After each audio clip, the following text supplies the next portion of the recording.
Oke, bertemu lagi dengan Kak Sigit di Bimbel Privat Like Education Penggilingan Cakung, Jakarta Timur.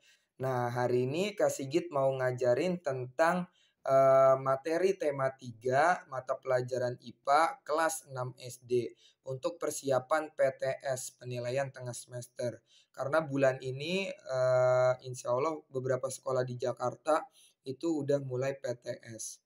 Oke, langsung aja kita mulai dengan mengucap basmalah. Bismillahirrahmanirrahim. 1. Arus listrik hanya akan mengalir pada rangkaian. Nah, arus listrik itu hanya akan mengalir pada rangkaian apa? Dari sebelum-sebelumnya, video sebelum-sebelumnya, Kak Sigit udah ngajarin bahwa rangkaian listrik itu terbagi dua. Ada rangkaian seri, ada rangkaian paralel. Ternyata pembagian rangkaian listrik itu nggak cuma itu, tetapi ada juga yang disebut rangkaian terbuka dan ada juga rangkaian tertutup. Mungkin kalau kita lihat dari gambar ini itu nggak ada ininya ya, pemutus listriknya ya. Jadi rangkaian tertutup itu artinya kabelnya itu semuanya nyambung. Nah, itu disebut rangkaian tertutup. Ibaratnya di sirkuit MotoGP atau di F1, maka dia sirkuitnya itu menyambung. Nah, kabelnya itu menyambung.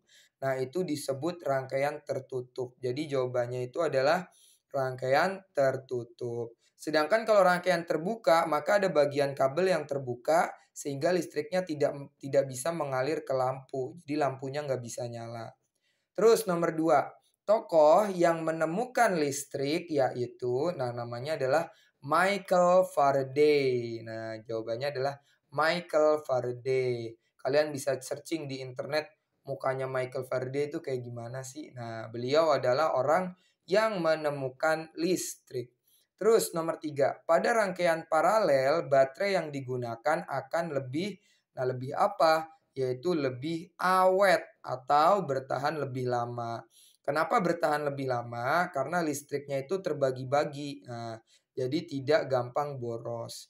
Terus nomor 4, jika kutub positif plus dan kutub negatif min dihubungkan dengan sepotong kabel, maka akan timbul arus listrik. Nah, jadi ingat kutub positif dan kutub negatif ini bukan hanya sebutan untuk magnet ya.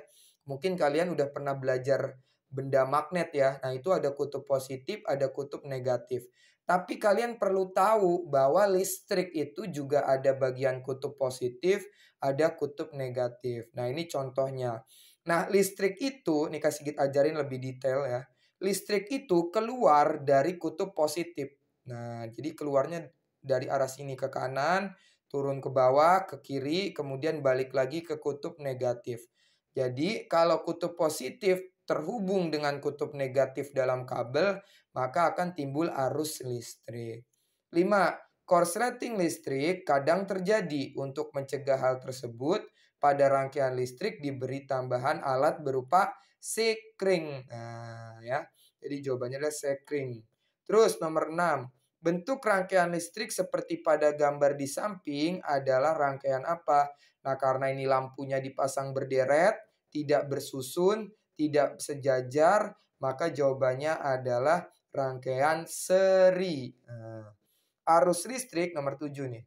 Arus listrik akan mengalir dari kutub. Nah, dari kutub mana ke kutub mana? Dari kutub positif ke kutub negatif. Nah, untuk listrik kita nggak boleh ngomong kutub utara ke kutub selatan. Nah, kalau itu jatuhnya kayak medan magnet ya. Jadi jawabannya adalah kutub positif ke kutub negatif. Terus 8. Arus listrik yang mengalir pada rangkaian besarnya sama. Pernyataan tersebut merupakan salah satu ciri dari rangkaian seri. Kayak gitu ya. Jadi arus listriknya mengalir pada rangkaian besarnya sama. Dia dari rangkaian seri.